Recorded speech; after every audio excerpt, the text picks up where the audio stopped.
At Ohio County Middle School, we offer several opportunities for our students, and the opportunity we're going to be sharing with you today is the Middle School Honors Class opportunity.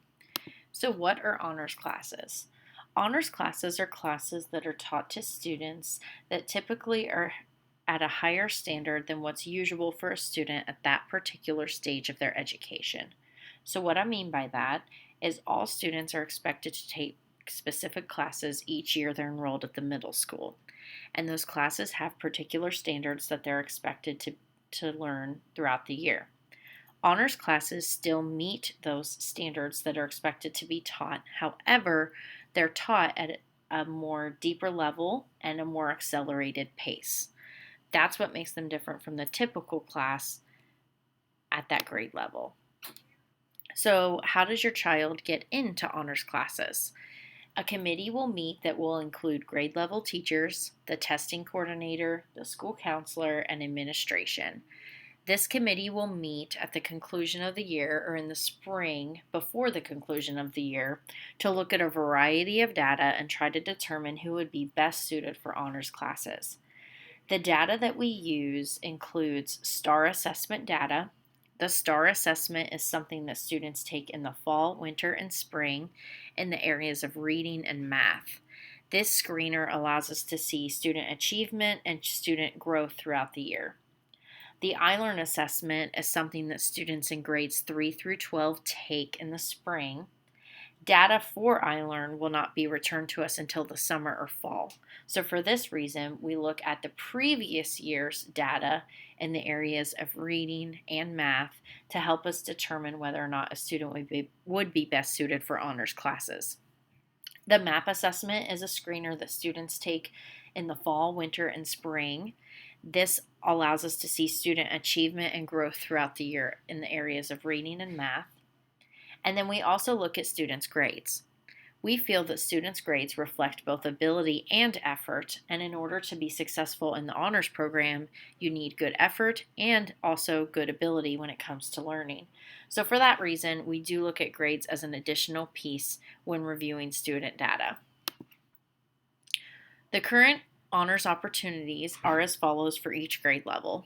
At the 6th grade level, students will be enrolled in honors math. This math will include a mix of 6th and 7th grade standards, so this will be taught at a more accelerated and a pace and also at a deeper level.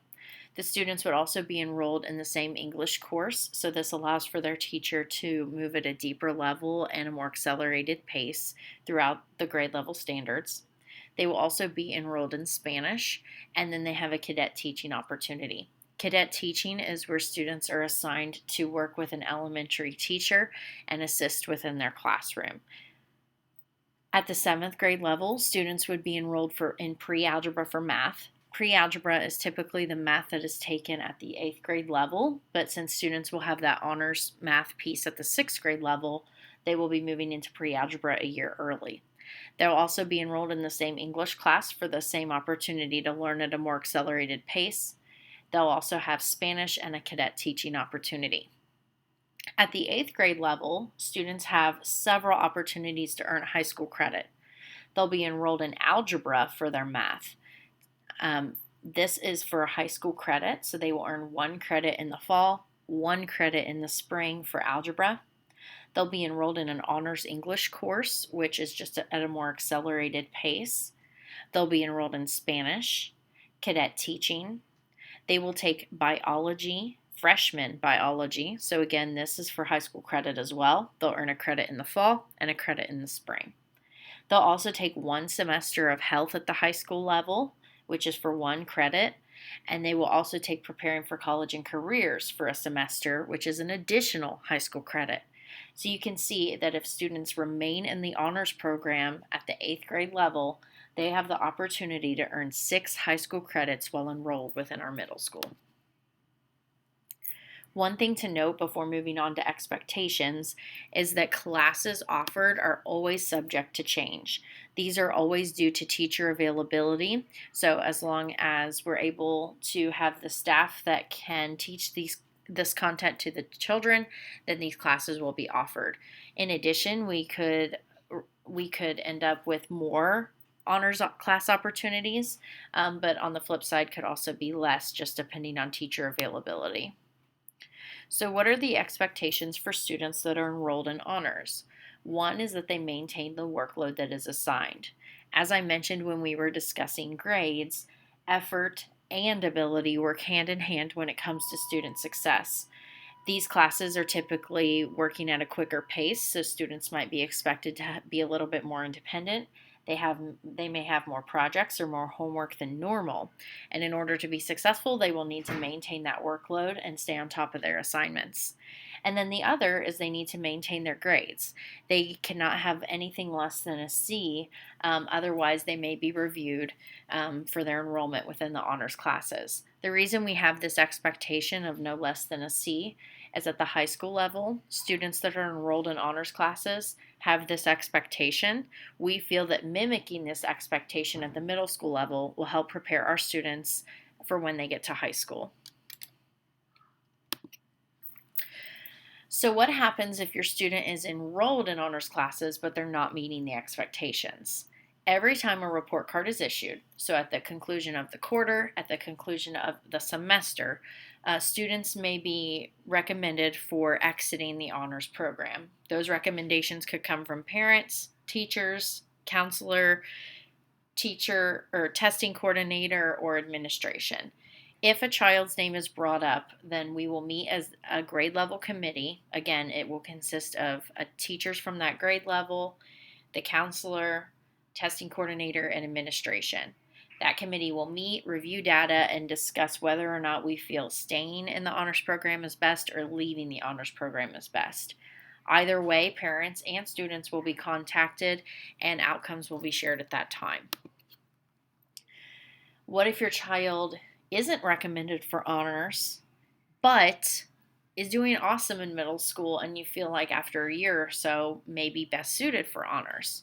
Same as a child exiting, if we notice a student is doing really well and a recommendation comes from the parent, teacher, counselor, testing coordinator, or administrator, then that particular grade level committee will meet, review data for that student, and make a decision as to whether or not it's best to keep them in the regular courses or move them into the honors courses.